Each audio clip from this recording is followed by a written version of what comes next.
Rocco Tilly and Eric Monin entering in for this race. We have a change of top mark to green. That is a green top mark. Green, green, Max is mean. So who do you want to take for this one? Yeah, I think I'll take Monin. I've been, doing pretty well off this boat, so... Yeah. You want to take the Italians? Yeah, Rocco Tilly. The Italian stallion. Let's keep it clean between you two. 3 minutes, 20 to go, the dial up. Absolutely nothing happening yet. Looks like the breeze has picked up a little bit here across the course.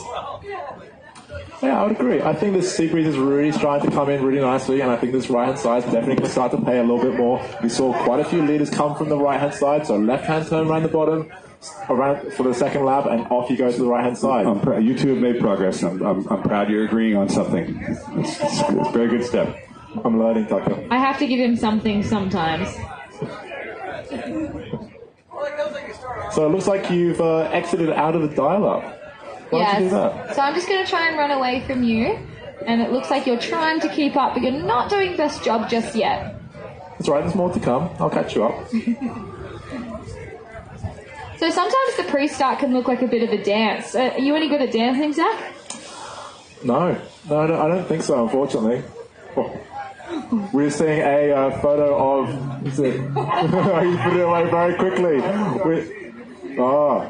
Of Tucker with a fantastic mo and the witty style, in the burgundy jacket. It looks awesome. Press conference a few years ago. So you two are asking about the fun happening here at the Congressional Cup. One of my best memories is on Saturday night, half the teams are knocked out, right? So your gracious housing host, Sophia, the last couple of years has taken all the kids out to the gas lamp. And Zach, if you make it to Sunday, maybe we will get to see some of your dance moves, because that is a fun time. Friday night, they have an 80s cover band every week. Saturday night, we get the sailors out and have a good time. So if you guys are still here, we'd love to have you guys. That does sound pretty awesome. You guys do realize that we're covering sailing still, right? Just checking.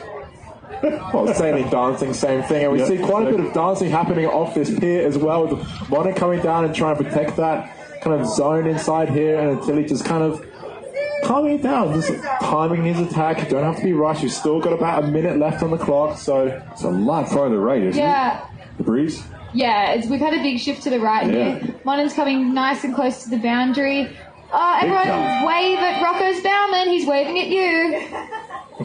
First time I've ever seen a bowman wave to the crowd. Spinning down here is going to be really close. Wow. It was incredibly close from where we were. So you see them trying to fight for positioning here. I mean, with such a right shift, this pier is going to come more and more into the playground. It's going to be really important to protect that area. We do not want to get hooked. Really not a lot of room to play with here. I will say Monin looks super in control here, very calm. But he is getting a long way down the line. Let's see with that right shift where he ends up. 25 seconds for Monin down there to leeward as Tilly hits into windward, heads for the line. Look for Monin to slow down, hit the brakes, and luff up hard. Here it comes. With a big... Rocco's generally a little bit more heeled than Monin as well, so Rocco needs to work on getting a bit more of his weight out over the side of the boat. 5 seconds to go. Here's the split. Tilly on port.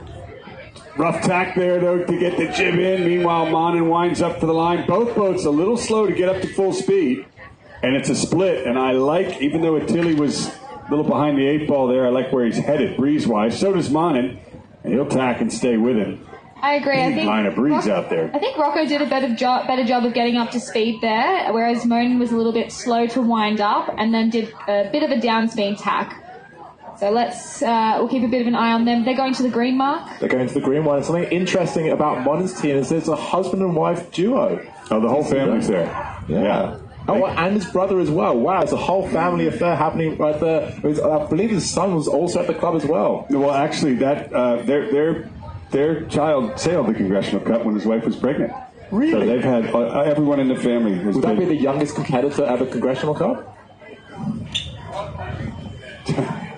Sailed with 8, yeah. They sailed with 7 1/4, basically. Here comes the unmistakable orange crew gear of Yanni Bernson in the next pre-start here, and on the starboard side. Yes. Cold Tapper. who I've just been told his favorite movie is Austin Powers, so you guys are going to have to play with him, call him the international man of mystery there as he luffs up pretty close there to Berntsen, throws a flag, doesn't like it. I think it's going to be green. I think it's going to be green as well. So does Tapper. Very well timed. Bit of, yeah, baby from Cole Tapper. Yanni's done a really good job. He came in with a lot of speed there, but something that we call in the dial-up, Zach, is how fast we're going, if we're moving forward on the other boat, if we're moving backwards. It looks like they're both matching speed at the moment, with Cole perhaps having a little bit more backwards flow. Yeah, the interesting thing is that whether you'll go backwards with me, so I guess I'll be taking Cole here. Maybe you take the mighty orange from Bernstein. Yeah, you know I love my orange team, so yeah, I'll just keep backing them. So going backwards, I think is actually an advantage to me. Do you think? Yeah, potentially. But let's see how your boat handling is and if I can get out of here in a strong position. So keep thinking, if I can try and close the gauge and get close to you, and end up on starboard. So remember, starboard is not relative to where the boom is, your angle to the wind. So both boats look to be on starboard right now, so I think it's on you to keep clear of me. I think Berntsen might be in a bit of trouble here. So I'm in the windward keep clear position as well. Look at Cole Tapper's done a beautiful job sailing this boat in reverse, closing the gauge to Berntsen as a leeward boat. And Berntsen could be sliding into him here. The helm is all the way over, the boom all the way out, and they know it. So now they're going to have to sheet in and move forward. I think you're in a bit of trouble here, T. Yeah, I think I might be sailing towards Coffin Corner now. Nice job, Tapper. So I'm going to just get a little bit of speed. I know I can't get the penalty on you, so I might as well take my time, get some speed, and throw a good tack. And as you can see here, the boat rotates so much faster once you get a little bit more boat speed. Yanni's I'm just trying to get away from you now, Zach. You're causing me a bit of trouble, and I'm not here for it. Yanni's not going to jibe there. See, how much time do we have? About 150 to the start. Yanni's had enough of that. Do you see that with some of the bowmen on the front deck trying to push that jib down? That's trying to activate the whole jib from the front, because if he's not there, the sign of the top end of it starts to flap. You can see it there. Can you guys see Hamish Bass standing on the jib sheet? Yep. Oh, now a little bit slow here. I'm not sure why Berntsen did that, but Tapper slides into leeward left, and there's a flag. And if there's a penalty, Berntsen could be in trouble. We're going to see what the umpires decide. Green flag, no problem. And now Tapper tacks outside of Berntsen, who is in all of a sudden a pretty good position. Yeah, I'm quite happy here. I'm in between, the line and my competitor. So I'm just going to try and hold Tapper out as long as I can. That was the 1 minute gun that just went, guys. Good move for Tapper there. Yeah, I think so. I think good moves all day from my guys. So looks like we're going to go for a jibe here. We've only got less than a minute left to the clock, so it's pretty much final approach right now. This has been one of the most exciting pre-starts we have had all afternoon. Looks like I'm extending and I'm just going to come in behind Tapper. Oh no, I'm splitting and going for attack. So it's really important here that I don't get locked out of the start boat. So I want to try and get below or behind Tapper here. It's almost 30 seconds left on the clock. I think I want to be starting towards the boat. It's less of a right shift now, but yeah, we're still hitting that right-hand green top mark. I thought Tapper got a little bit advanced there, and Berntsen knows it, so Tapper doesn't want the overlap. He'll escape running down the line. How much time? 10 seconds to go. Tapper's going to get a start out of this to leeward. Berntsen, if he wanted the right, he's got it. Both boats head for the line. Tapper's down telling them to go. Slow down and then speed up. It was confusing, and Tapper did both. Meanwhile, Berntsen, I think, had a smoother wind into the line. Look at the traveler on Berntsen's boat, a little bit higher as he tries to live to windward there. Otherwise, a relatively even start. Who's your money on? Yanni. Stick to your guns. I'm going to back Cole. Boys from down under. Never know, might flip it up. I love the down under thunder, but Yanni just has those years of experience. But Cole, as we've seen in recent years, is one to foot.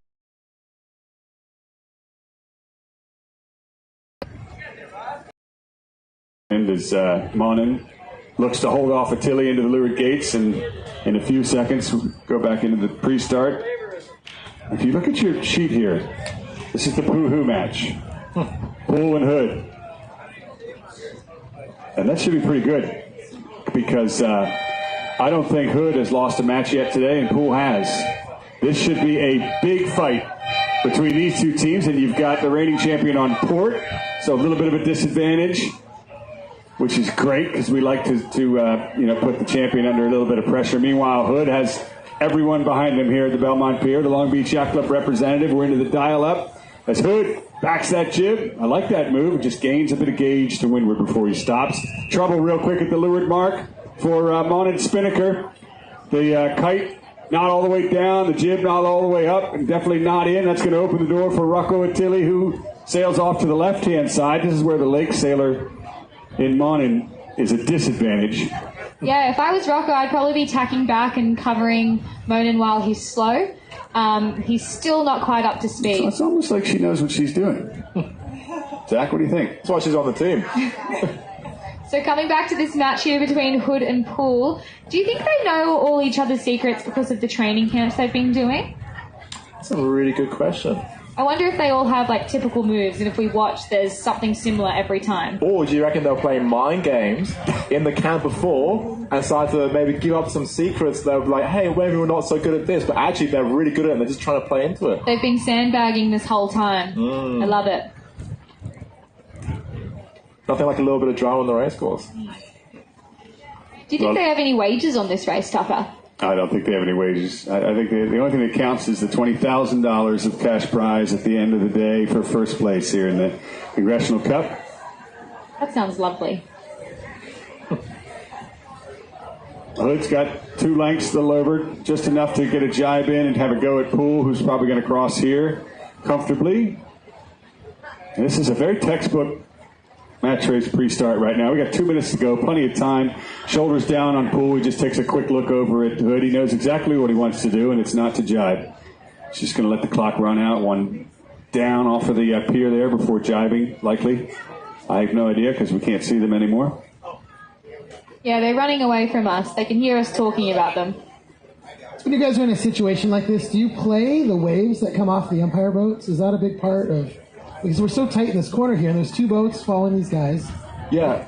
In these bigger boats, less so, but definitely in the smaller boats we see, particularly in Australia and some of kind of like Chicago and Detroit areas, these waves play a massive part in surfing, just like a laser. It's like a small boat can get onto and get on the inside. But even with these big boats, they still push a lot of water, so sometimes you can hook on the wake of the back of the boat in front, and sometimes they can kind of push you on and suddenly you got overlap. Poole trailing as we get both boats back in vision here off of the pier. Coming up on a minute to go. Hood leading, about a length between the 2. Let's give them some love, guys. And Poole comfortable to keep this gauge. In fact, even slowing down. We've got 52 seconds left on the clock, so we've still got quite a bit of time left. So I think Poole's happy for Hood just to set himself into danger here. Maybe giving a little push every so often, but happy to just keep that windward gauge when he really needs to. Notice how Chris Poole's team is sitting down. They're less windage compared to Team Hood, who looks like a lot of people are standing up there on the bow. It's like a convention. Well, also, Chris can see with the crew being down like that. Yeah, exactly. Definitely an advantage. 25 seconds. It's all on the helmsman right now. Poole's done a nice job boxing Hood towards the line. Hood's in a bit of a tricky position.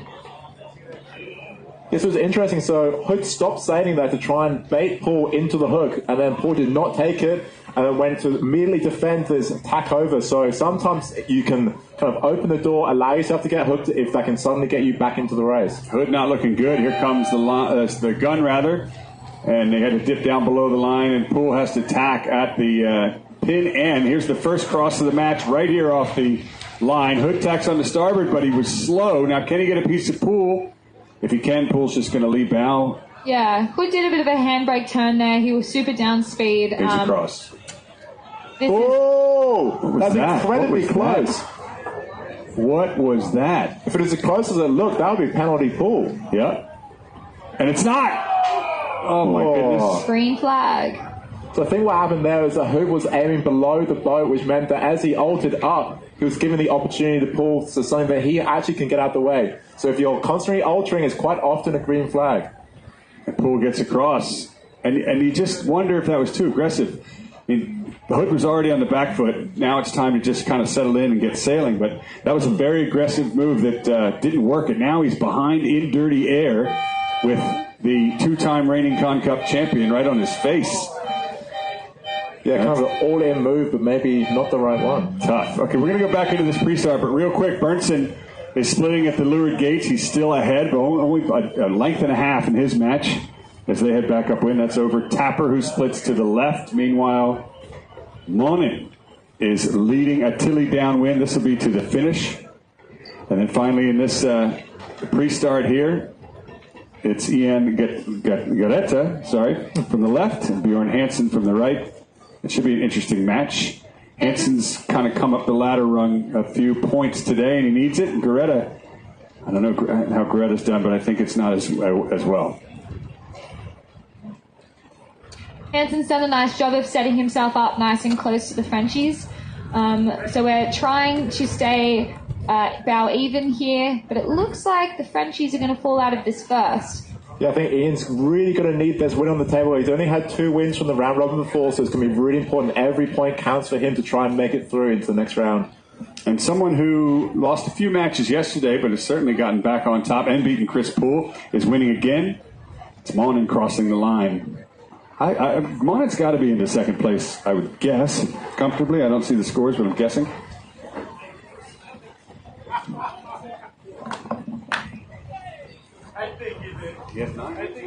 So looking into the start, Garetta seems to be like in a lot of trouble here. Locked into win with, this is definitely not a position you want to be. So, especially in the pre-start, as the boat that's leading or right in front, like you see here, trying to just get down on the other opponent and just trying to get a jibe. And if you can't jibe, you're going to try and get attacked, but attack's really difficult. We may see some other features of the racecourse, maybe some bigger boats and maybe it's the shoreline trying to pay an effect to try and get himself out of jail. Big swings in the breeze, too, as it's gone back to the left and lightened up. If I come up to the boundary, am I allowed to ask for room to jibe?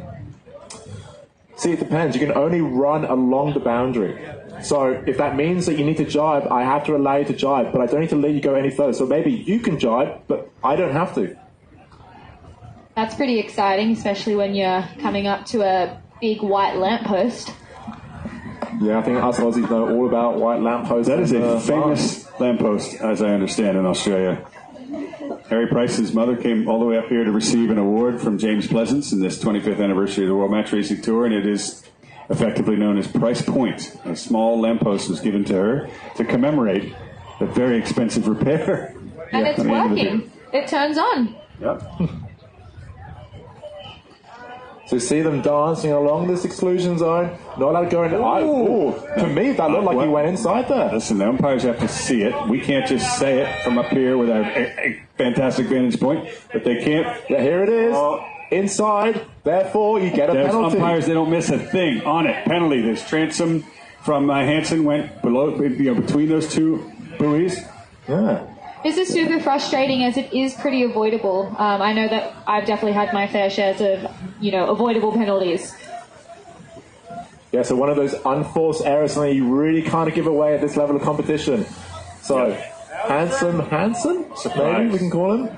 Not quite. Hansen. I don't know. He's not. He's looking pretty ugly right now with that yellow flag. 20 seconds to go, and he's already kind of fishtailing, trying to reel Garetta in, maybe get an offsetting penalty already.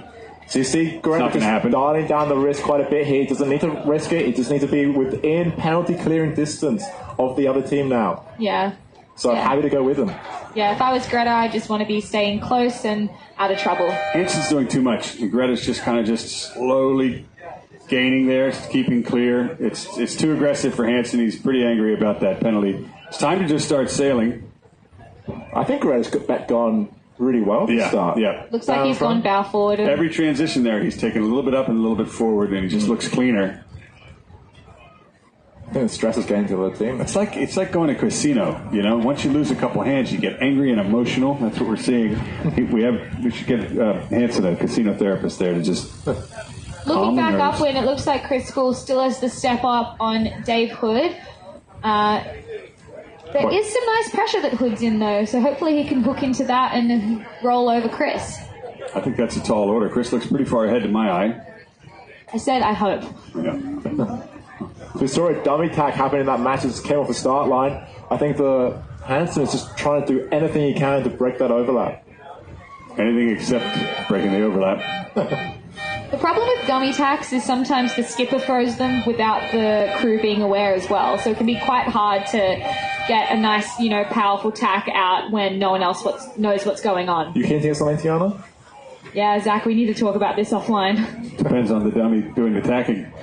Here comes Wickwire and Brault. Now, I made a prediction that Wickwire is pretty good in breeze, what we saw on day one. But you know what? So is Nicole Brault, who's figured these boats out. Here we go into the dial-up. Wickwire's coming with a lot of speed, seeming trying to kill as much as he can, but I think he's pretty bad ahead. This could be a steel bulls move for Nicole. Yeah, Nicole's, pretty used to these windy conditions. Her home ground is St. Francis Yacht Club up in San Francisco, so I'm sure she's not scared of the bigger breeze. I don't know how windy it is in Canada, though. I'm just going to make an observation, and maybe I'm wrong. Nicole seems to be very reactionary in her match racing, and I think at this level you can't do that. She's not often pushing the game to her opponent. She reacts to what they do. Maybe that's being new in Con Cup, but she's not new to winning, that's for sure. And Yanni Berntsen takes another bullet. It's like he and his team woke up today, and his tactician Scotty Dixon switched to regular coffee, and it's worked. Yeah, I think in comment of your Nicole comment, she usually sells smaller boats, which are more reactive. So definitely wouldn't be surprised if it takes her a few seconds in reaction time. And this boat especially, as soon as you put the helm down, it doesn't actually move for a couple more seconds. So you see quite a lot happen. You see the wheel turn and then the boat moves. It's not as one. And it's really important you bring your crew along with it. So if they're trimmed the wrong way, if they think that you're going up and you want to go down, sometimes the boat just goes straight and stops. They're running away from us again, guys. We can't see them behind the pier. Stand by for station identification as we take a break here in Long Beach. We can't see what's going on the right-hand side of the pier. This break brought to you by Vegemite. So after struggling through the first round robin, Yanni Berntsen is 2 for 2 here in the second round robin, and surprisingly Cole Tapper, who was really strong on that first round robin, is 0 for 2. So no wins to Cole here. Look who woke up in the corner and gave us some nuggets there. Well done, Ryan. Thank you. And accurate, too. And we're back. Minute 30 to go, just in time. It's Wickwire leading, no overlap yet. Again, playing that nice edge on the exclusion zone. Will they get inside there? Like we saw in the last match, if they go inside that area, it will be a penalty. Umpires are all on it. Bow 2's waving at you guys. Give them a wave back. Give them a wave. Overlap. Oh, could be close to a collision there. I reckon that's a green. That was close, but... Well, we got a cameraman on that, too. That's going to be a great shot. How much close? He's so close. Brault is aggressive. I like her bringing the game, too. Oh, and it's a blue flag for Nicole. I was just saying, look, I still give her credit for being aggressive. Maybe not for getting the blue flag, but for being aggressive. Kirk Brown. Yeah, Brault didn't have room to go in between Wickwire and the obstruction. She put her nose in there, and penalty on blue. Okay. Thank you, sir. Well, now we got a bit on here.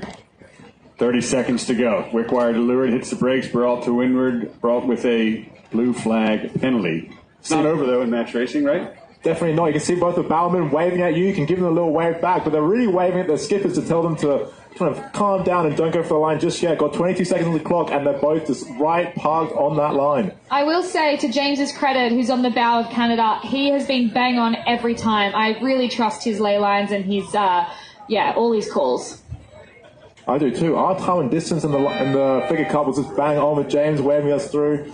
It was fantastic. And we see again another great start from our bowman on Wickwire's team. So as they sail away, we see the camera crews on the back of these boats. A reminder, we will be live tomorrow, Friday, Saturday, and Sunday with on-the-water coverage, 2 drones in the air, cameramen on the boats, views from up here on the pier. So if you are not able to make it any of the 3 days, this is the best spot to catch all the action right on YouTube.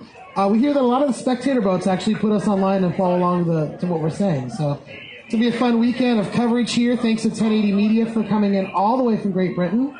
Thanks to World Match Racing Tour, Tucker Thompson, everybody that comes here to Long Beach to make this event one of the most well-covered match racing events, I think probably in the entire world, every single year, year after year. There's a reason the Congressional Cup is known as the grandfather of all international modern match races.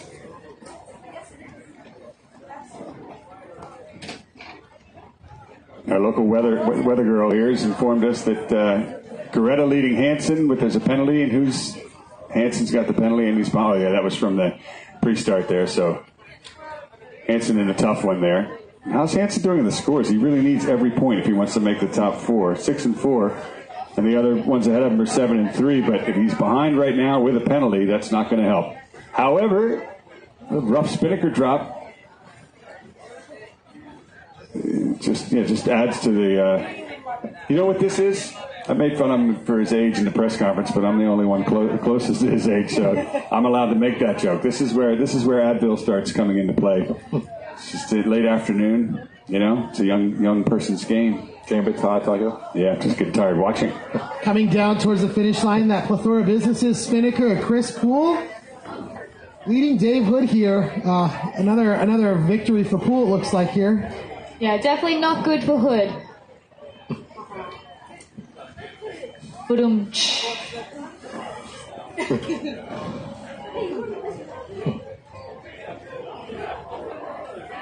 Chris Poole wins. Chris Poole wins. Chris Poole wins. We've been saying that for 2.5 years and counting. And he's done it again. I know, sorry.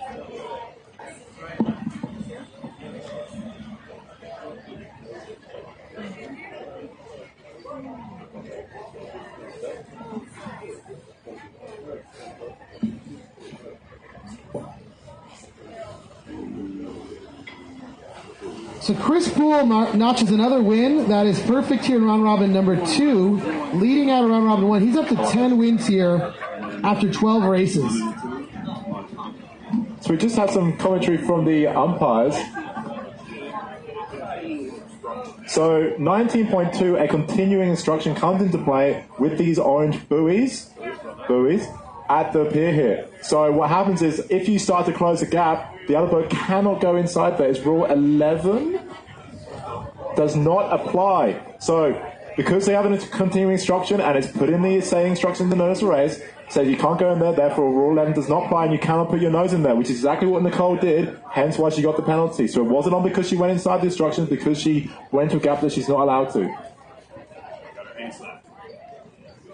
Yeah, got told off. So at the top mark, it looks like Nicole Brault is ahead of Peter Wickwire on the crossing. Really? Brault still carrying the penalty, though. Well, that should make for an exciting second half of the match. Hopefully she can learn from yesterday's mistake if she gets in... Did she have a penalty yesterday when she was in downwind jail? Yeah, well, she actually... Didn't she rectify that today with the same situation down by the pin? I can't remember what happened, but she knew it in the press conference immediately. She said, I should have gone a little bit farther. Yeah, good learning for Nicole. It's very, very close. Yeah. Them hoisting the same amount of time, so that won't really increase or decrease. It is Brault out in front.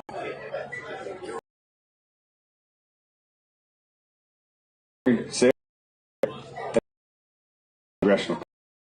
So, clear a penalty on this win? No. I would.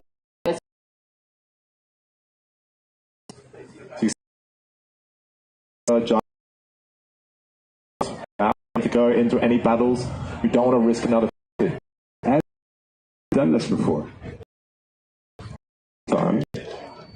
As Nicole, I'd really be hoping that the who are we versing? Nicole versus Wickwire. I'm hoping that they